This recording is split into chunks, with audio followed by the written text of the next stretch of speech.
Hi everyone. So, here is the poem for you, and just let me know what meaning it brings to you. I'll be delighted to hear from you. The Summer Day by Mary Oliver. Who made the world? Who made the swan and the black bear? Who made the grasshopper?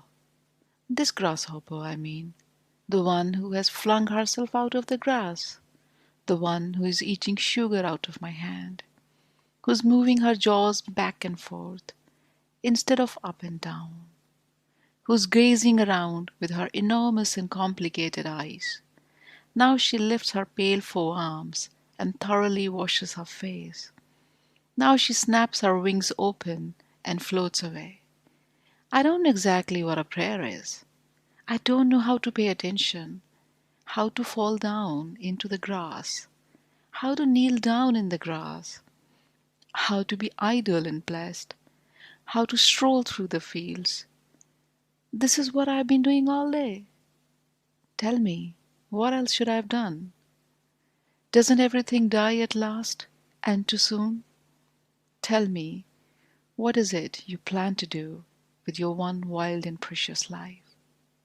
Tell me, what is it you plan to do with your one wild and precious life?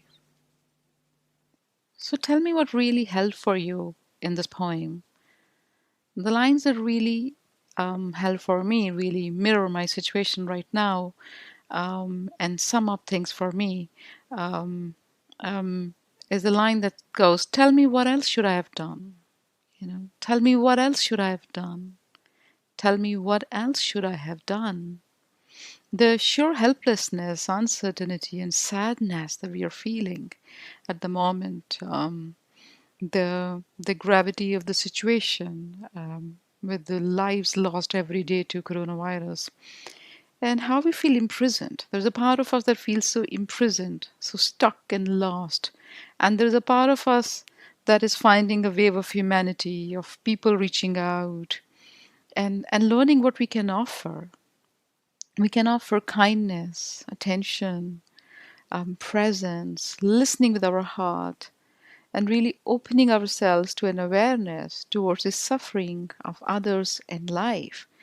Um, and and the next line that goes, "Doesn't everything die at last, and too soon? Doesn't everything die at last, and that too soon?" And this is what we are really experiencing at the moment. This transitoriness of life, that how life dances itself towards the end, and and and how there is this sea of grief we are all undergoing. And there is also a lot of anticipatory grief with it. I remember the words of Joanne Didion when she said, "Life changes fast. Life changes in the instant. You sit down to dinner, and life, as you know, it ends." That fast, the meaning and things change for everyone.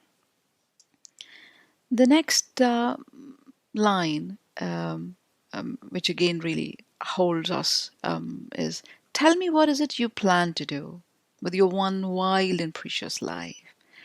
I would really like you to focus on wild, precious, and plan in these lines, because it is, we often go about just planning our day, planning our life, planning our career, planning our relationships. And because we talk a lot about planning these days, there is also a lot of culture of goals these days that has sprung up. What are your life goals? What are your relationship goals, your holiday goals? And media sells it to us so much that we think this is all what we have to, running from one corner to another. It's to and fro, to and fro.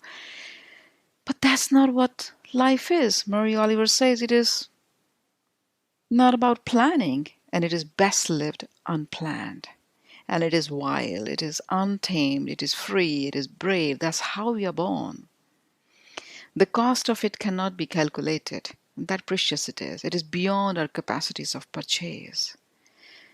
So it is not in this planning, in this discipline making, in this restricting. Life is really about staying open, awake, aware, with the softness and warmth of compassion. Compassion that grows from the simplest things in life. Noticing the beauty of everyday life, noticing the beauty of what is going around, and not just in the complexities of finding who made the world, but also just keeping it simple, living it so simple that it almost becomes a part of our breath. It almost becomes a part of our second nature. And that's what becomes our prayer. And that's what the whole meaning of life is all about. Living it fully, totally, in the now, in its simplicity, in its beauty, accepting it in its transitoriness, in its short livedness. So thank you so very much for joining me here and listening to the poem along with. So tell me what else you would like me to read next, and we will discuss that. Until then, stay safe, stay calm, stay eased, and stay compassionate towards yourself and everyone around. Thank you.